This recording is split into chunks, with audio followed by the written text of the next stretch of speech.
Right, so Joe Biden is desperately it seems, trying to save Benjamin Netanyahu's backside from an arrest warrant that could be issued by the International Criminal Court within days, maybe even before this video has even gone to air. But in truth, he hasn't got a leg to stand on, and the most powerful politician on the planet is utterly powerless in forcing the ICC's hands, the International Criminal Court. You see, as much as the US is subject to the jurisdiction of the International Court of Justice at The Hague, the ICJ, the same isn't the case with the ICC, with the US not being an ICC member state.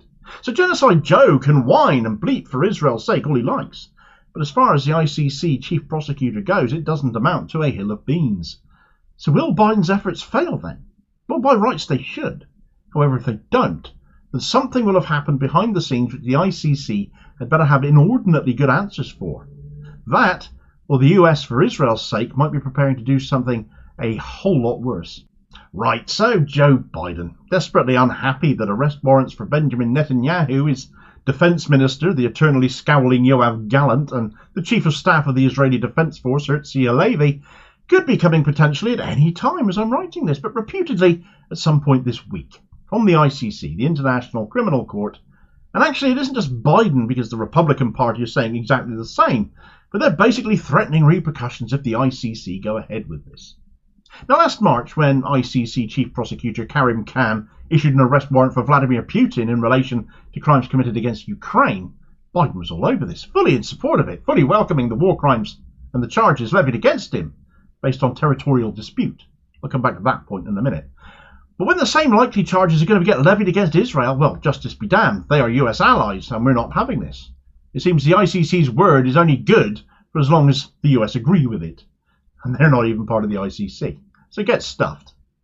Since when did Biden decide that acting like the mafia and issuing threats to the ICC was an election-winning vote puller? And besides, they have no say in the matter. No matter how much the whining goes on and the behind-the-scenes conversations, let's call them, might be happening, the US has got no jurisdiction here. They are not member states signed up to the Rome Statute, which is the requirement to be a member state of the ICC.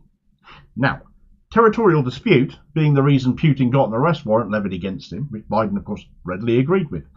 Russia, just like the US, is not a member state of the ICC. So in what way could they prosecute Putin then? Well, a territorial jurisdiction in law is defined as the authority of a court to hear and decide cases within a specific geographic area. It establishes the boundaries within which a court can exercise its power and enforce its judgments, but within the remit of the ICC, with its 124 member states around the world. Jurisdiction can be established by referral of a case to the ICC by any member state. And in the case of Putin, the initial referral came from Lithuania, which is a member state, and 38 other states joined them in doing so subsequently. In the case of Israel, just like Russia, they are not members of the ICC either. Therefore, again, territorial jurisdiction must be established. However, making this slightly different is the fact that Palestine, despite only having observer status at the UN and not full member status, is still a signatory of the Rome Statute and has been since 2015. Therefore, is a member of the ICC too. Now, Joe Biden accepted this territorial jurisdiction in the case of Russia and Ukraine. Trump, as it happens, had been blocking this. He'd applied sanctions to the then ICC Chief Prosecutor, Karim Khan's predecessor, because he didn't agree with the territorial jurisdiction case here. But Biden, Joe Biden, he overturned it. Therefore, saying the court has no jurisdiction with regards to Israel would be complete hypocrisy on his part and will not wash. The ICC, in turn, are pushing back, with the current ICC Chief Prosecutor, let's come back to him, Karim Khan, saying in no uncertain terms that addressing what is going on in Gaza at Israel's hands is exactly what the ICC was established to address. Current ICC Prosecutor Karim Khan visited Ramallah and Israel in December, meeting Palestinian officials and families of Israelis killed or taken hostage by Hamas militants in the October 7th attack that sparked the Israel-Hamas war. Khan called Hamas's actions some of the most serious international crimes that shock the conscience of humanity, crimes which the ICC was established to address, and called for the immediate and unconditional release of all hostages. Khan said international humanitarian law must still apply in the Israel-Hamas war, and the Israeli military knows the law that must be applied. After the visit, Khan said an ICC investigation into possible crimes by Hamas militants and Israeli forces is a priority for my office. So it's not even just Israel that are being looked at here by the ICC potentially as a priority, but Hamas as well. Though, of course, as I wrote about in another recent video, Israel are blocking the UN from investigating the scene and talking to witnesses who saw the events of the night of October 7th. And that makes no sense if it was all Hamas's fault that night, as Israel and many other allied nations keep on saying, does it? So what can Biden try and do about all of this then? He can't keep saying there's no jurisdiction. He'd be a hypocrite for doing that. And that will rapidly get exposed given how many people, especially all those protesting students on campuses, the most high-profile example right now, but plenty of others too, will point this out. So he's engaging in what some outlets, the Times of Israel for one, are charitably calling diplomacy. That Biden is currently engaged in a non-stop push over the telephone to prevent these arrest warrants from being issued. Threats is certainly what other outlets are referring these to, but such are the lengths he'll go to for Israel, it seems, and the unusual position of desperation he finds himself in.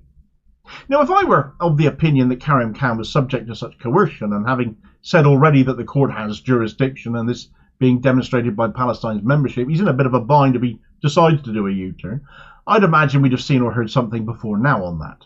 But also I'd expect the pressure to come from those Tory ties he has, to come from the UK and Sunak, rather than Biden, and it isn't clear if that is happening or not. Though I'm sure if Biden said jump, Sunak and Cameron and Starmer too would all go how high over this.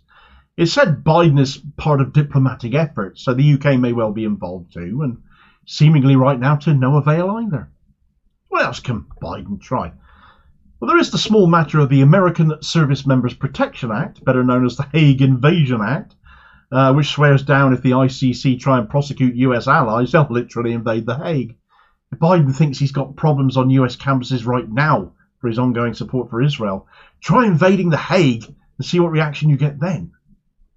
Now, I've been quite caustic towards Karim Khan and the 6 months of inaction he and the ICC have seemingly shown towards Israel on what they've been doing in Gaza, so I'm going to change tack slightly for a moment with this line of thought. US relations with Israel have been staunch for a long time, so perhaps the ICC were of the view, or have been of the view, that the prosecution case they were investigating, bearing in mind ICC investigations into Israeli figures in relation to Gaza predate October 7th by quite a long way. A case has been open into allegations such as these dating back to 2014, but has certainly ramped up since October 7th, with talk of arrest warrants now being issued. And in no small part has that come from Khan having visited the region, as aforementioned, back in December, but also because prosecutors have in the last few days literally been speaking to the staff of the Nasser Hospital and the Al-Shifa Hospital, where those mass graves of hundreds of patients and other staff members have been uncovered. But in the name of protecting witnesses, we literally know nothing more than people connected to these hospitals have been talking to the ICC. As far as Biden goes, the timing is what makes me think Khan perhaps might have bided his time a little here. Because the US have elections this year, and this policy of constantly supporting Israel is not popular amongst US people, it is generally going down like a cup of cold sick. Do these hospital interviews or whatever is going on have more bearing on the speed things are now seemingly happening? I'd argue that it damn well should. Amongst so many horrifying stories to come out of Gaza in the last 7 months, this one in particular stands out for the sheer scale of death, destruction and depravity caused by Israel forces at the command of their leaders. So let's say the arrest warrants get issued then. What will the US do? Well, the US will no doubt still support them. But where the UN is concerned, where the ICC is concerned, for the 143 member states signed up to the ICC, that's a lot more difficult.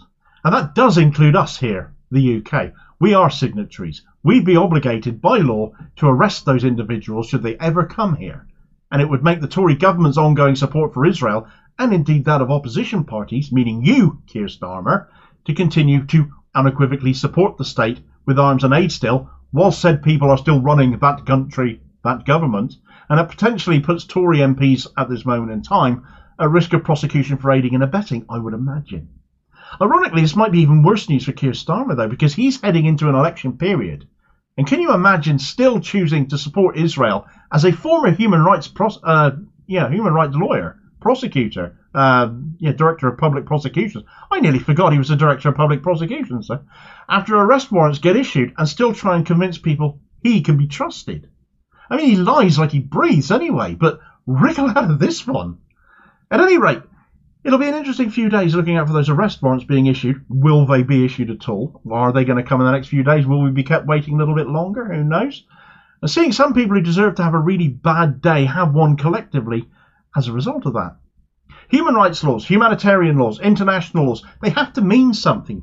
And we have too many politicians trying to water that down or erase them or say they don't matter on behalf of one of the most egregious genocidalist states we've borne witness to in our lifetimes, to excuse then the deaths of tens of thousands of innocent people that they have caused. Hamas or not, Hamas be damned. Too many innocent people have died in this conflict. It can't be allowed to stand. That can't be whitewashed. If those laws are rendered worthless, that are meant to protect these people, that are meant to stop these things from ever happening, then the whole world is screwed. There are no excuses, but some of the worst attempts at them have of course come from the media as much as politicians. Silence is complicity, and their silence over what happened at those two hospitals and the mass graves uncovered has damned them utterly. Where many of us have been kept in the dark, at least the ICC haven't. So let Biden and co panic. If they want to go down with Israel and its government, then that's on them. We'll find out all about the media blackout in this video recommendation here, and I'll hopefully catch you on the next vid. Cheers, folks.